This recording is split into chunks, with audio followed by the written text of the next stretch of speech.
ನಾನೊಂದು 2006ರಲ್ಲಿ ಆ climbing start ಮಾಡಿದೆ. ಈಗ 2014 ಅಂದರೆ 9 ವರ್ಷ ಸರ್ವೀಸ್. 9 ಟೈಮ್ ಇದಾಯಿತು. ಈ ಥರ 9 ವರ್ಷದಿಂದ ಪ್ರಾಕ್ಟೀಸ್ ಮಾಡಿ 9 ವರ್ಷದಿಂದ ಪ್ರಾಕ್ಟೀಸ್ ಮಾಡಿ ಈ ಥರ ಸಾಧನೆಗಳನ್ನ ಮಾಡ್ತಾಯಿದ್ದೀನಿ. ನನಗೆ ಯಾರು ಕೋಚ್ಗಳು ಯಾರಿಲ್ಲ, ನಾನು ಕೋತಿಗಳನ್ನ ನೋಡಿ ಪ್ರಾಕ್ಟೀಸ್ ಮಾಡಿರೋನು. ಹಂಗಾಗಿ ನನಗೆ ಮಂಕಿ ಕಿಂಗ್ ಅಂತಲೇ ಅವಾರ್ಡು ಕೂಡ ಸಿಕ್ತು. ಅದೊಂದು ಖುಷಿ, ಹೆಮ್ಮೆ ವಿಷಯ. ಎಲ್ಲರೂ ಕ್ಲೈಂಬಿಂಗ್ ಅಂದರೆ ಏನೋ ಗೊತ್ತಿಲ್ಲ, ಬಟ್ ನನಗಂತೂ ಕ್ಲೈಂಬಿಂಗ್ ಅಂದರೆ ತುಂಬ ಇಷ್ಟ.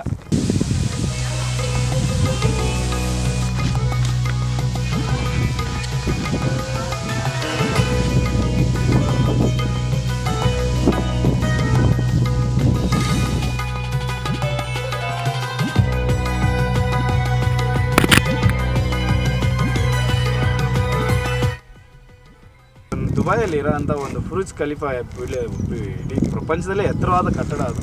ಅದನ್ನು ಒಂದು ಸರಿ ನಾನು ನಮ್ಮ ಇಂಡಿಯಾದವನು ಒಬ್ಬನು ಅಂತ ಅದನ್ನ ಹತ್ತಿ ಸಾಧನೆ ಮಾಡ್ಬೇಕಂತ.